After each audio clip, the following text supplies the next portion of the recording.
terlihat semua. Masa sih nggak ada yang aware gitu kan. Memang sih hasil investigasi kita informasinya semua ini dipegang oleh kelurahan. Nah, cuma kan kelurahan ketika kami periksa ya baik-baik saja semua. Merasa tidak ada masalah segala macam gitu. Tapi ya faktanya terjadi pengerusakan. Nah, tentunya nanti hasil ini silahkan Pak Indra pakai. Kalau memang di sini ada unsur pidananya Pak Bupati, ya. Ini kan rezim sudah berganti. Rezim sudah berganti. Ya, saatnya kita bersih-bersih lah benar-benar. Mulai dari hal-hal seperti begini. Siap. Bapak udah nongol aja di sini. Udah dong. Perasaan urusan Bapak itu adanya dari mulai pagar laut sampai sini ya. Iya, Kalimunan makanya. Tapi angin. Angin. Ini masuk kecamatan di desa Bencung. Jadi gimana Pak kira-kira perkembangannya dari hasil laporan atau tinjauan lapangannya bagaimana sekarang ini Pak? Ya semuanya nampak terlihat sudah dikembalikan. Cuma kan ini masih ada tanah-tanah seperti begini harusnya dirapihkan aja gitu kan. Ini seolah-olah kan nanti suatu saat mau ditimbun kembali gitu kan ya. Nah ini syaratnya bersih-bersih lah bagi kita karena bagi Ombudsman ini melihat jelas maladministrasinya tinggi sekali. Cuma konsekuensi apakah dari situ ada pidana atau tidak itu urusannya penegak hukum. Tugas kami hanya memastikan karena aliran air itu merupakan layanan bagi para petambak. Nah, jangan sampai itu terganggu Dan dibutuhkan oleh petambak. Yang lalu biar berlalu, nah kita ke depannya lebih baik lagi lah. Terus untuk pengawasannya terkait maladministrasi yang sangat tinggi ini bagaimana Pak? Bapak kerjasama dengan berbagai institusi enggak? Ya, yang jelas kami sudah sampaikan ke Bupati dan akhirnya ini nanti pengawasannya ada di Bina Marga ya Pak Iwan ya. Ada di Bina Marga, ini akan dipantau sebagai aset ya. Sebagai pengelola mereka. Nah, sebagai pengelolanya Bina Marga. Nah mohon Pak nanti kita cek sampai ke arah sana apakah ini sudah ditata dengan baik. Dan berikutnya ya saya berharap apapun yang terjadi mau ini nanti diperjualbelikan akses sungai ini tetap ada lah. Ya. Kenapa? Kalaupun ini misalnya ya semuanya diperjualbelikan misalnya nih, semuanya diperjualbelikan di sini dijualbelikan, ditutup sungainya, yang kena nanti masyarakat yang di sana. Pada saat apa? Pada saat ya banjir naik banjir ke arah sana. Gitu. Nah ini justru jadi bukan hanya persoalan, wah ini nggak masalah, ini semua sudah katakanlah sudah bukan petambak lagi dihilangkan akses. Jangan sampai air mau ke laut itu. Begitu brother. Ya siap Pak. Nah, jadi dari mana Yang dilakukan oleh Ombudsman nanti kita pelajari dan BPN juga sudah dapat datanya, Polres sudah datanya. Nanti secara internal akan kita pelajari sekaligus juga ambil langkah-langkah terkait dengan sisi administrasi. Kalau di situ kan kita sudah berbicara. Terus kalau harapan Bapak kalau sudah seperti ini apa Pak? Kalau sudah kan misalnya udah sekarang bagaimanapun suka atau tidak suka Bapak sudah terima uang kan dari uang itu. Kecuali kalau Bapak mau balikin terus minta lagi untuk dibalikin semula. Ya harapan saya mah dari negara sampai tingkat kabupaten tolong lakukan untuk masyarakat kita. Kalau memang harus hanya jual beli gitu ya Pak, ya dengan ikat baik, dengan saling ridho gitu. Kayak gimana Pak? Harapan saya minta tolong ke Bupati Pak, Pak Maisal, tolong. Iya, kalau memang harus ada transaksi, ya kita transaksi ulang dengan cara bagaimana Pak? Saling mufakat Pak. Kayak gitu Pak. Bapak 50% terima berapa? Sekitar 3,1 miliar. Dia angka 55.000 Pak. Nangis bapak saya pada waktu itu. Saya ada dokumentasi dengan tangisan air mata Pak. Melepas itu juga. Berarti masih kurang 3,1 lagi. Ya sekitar. Kalau memang bapak saya menerima di angka 55.000. Kalau emang negara mau bantu masyarakat, tolong ya kita transaksi ulang dengan. Yang penting bapak saya ridho melepasnya dengan ikhlas. Kalaupun ya di sini Pak yang saya tahu, awalnya pasaran di sini NJOP juga 100. Bukan, ada berapa yang artinya gini, ada berapa yang sudah DP tapi belum pelunasan? Kalau dulu sih, kalau di 5 bulan yang lalu banyak Pak. Tapi saya pernah tahu kalau sekarang udah ada yang dimana saya tahu. Kalau untuk yang saya tahu mah dulu mah masih banyak ya. Coba di nanti kalau bisa di data Pak. Iya. Karena kalau saya sih berpikirnya gini, khawatirnya gini.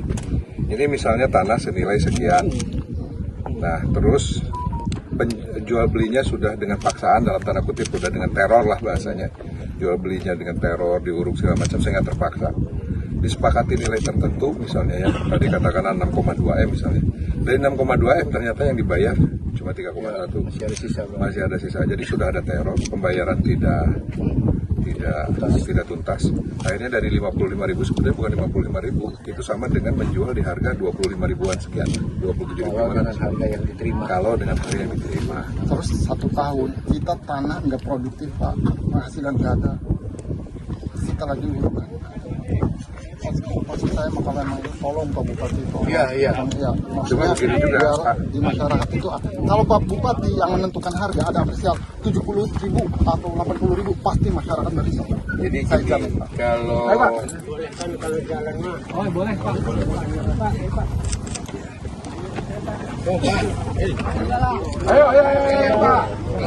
Ayo Pak, yuk. kalau harga pasaran, harga transaksi, kita tidak bisa antara penjual dan pembeli. Tapi kalau harga dasar, kita ada lihat SJP-nya itu kewenangan yang pemerintah daerah menentukan harga itu setelah di-appraisal, setelah dirumuskan. Nah, ada harga dasar tanah. Kalau harga pasaran itu biasanya yang terjadi di saat itu atau berikutnya, apalagi kalau sudah transaksi jual beli itu antara penjual dengan pembeli, kita nggak bisa masuk kepada penjual harus sekian, kepada pembeli harus sekian. Tinggal kesepakatan mereka aja tuh antara penjual dan pembeli. Nah, pemerintah daerah sudah mengeluarkan NJOP, termasuk itu bahagian daripada harga dasar tanah. Harga pasaran antara penjual dengan pembeli. Waktu itu jualnya ke siapa? Kalau Bapak ada dokumentasi? Jualnya ke siapa? kalau bicara jual awalnya banyak ya mediator yang datang ke rumah. Yang tanda tangan di situ. Siapa namanya? Kepala desa. Untuk yang tanda tangan di kwitansi. Jadi kepala desa yang bayar. Kepala desanya masih dengan kepala desa yang sama. Nah, makanya nanti kita pelajari ini Pak, yang dari Bapak itu kita pelajari untuk bisa ada tindakan. Tapi kalau yang ombudsman khusus jual beli kita tidak masuk ke isu itu ya? Iya. Cuma ini. Maksudnya gini Pak Bupati, artinya kita sebagai masyarakat ini kan butuh tengah penengah, maksudnya setidaknya dari pemerintah bikin yang namanya tim 9 gitu kan.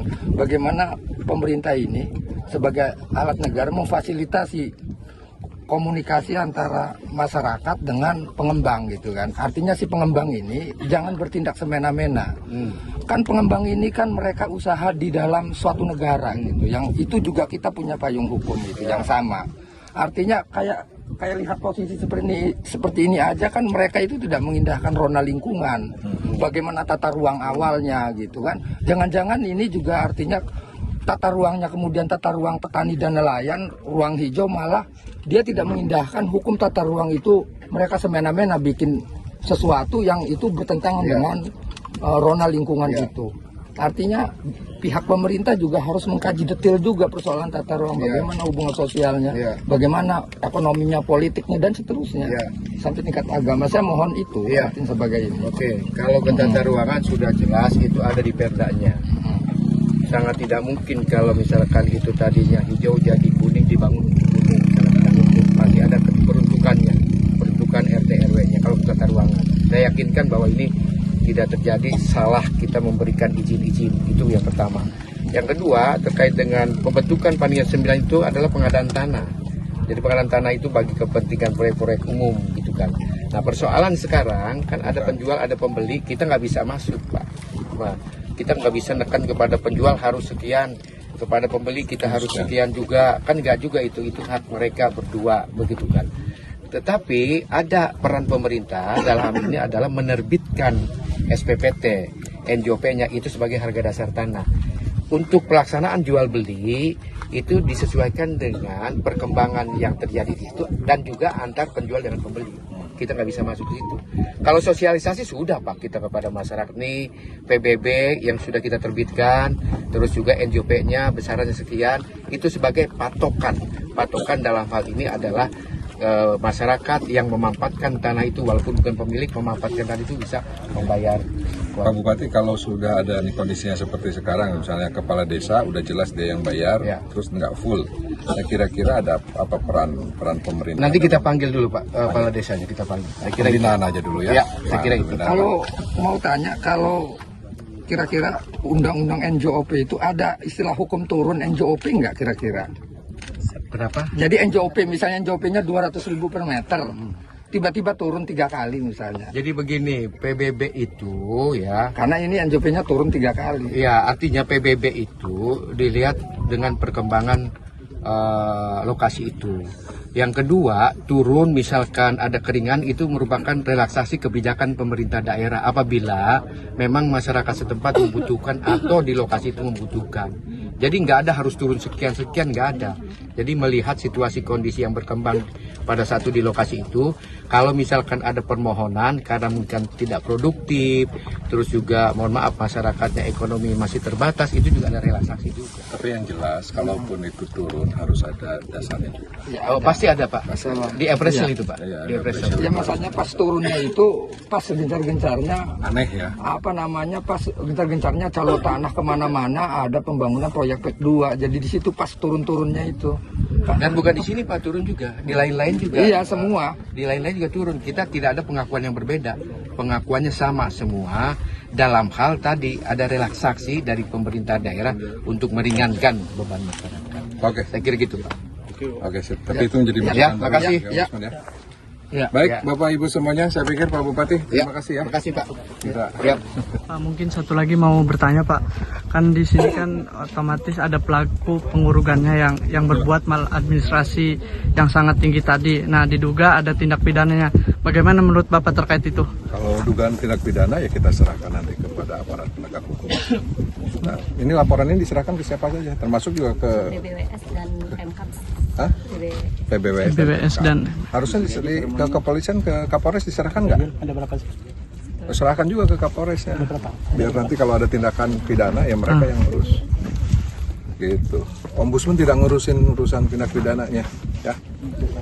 Masyarakat aja nanti yang memantau. siap.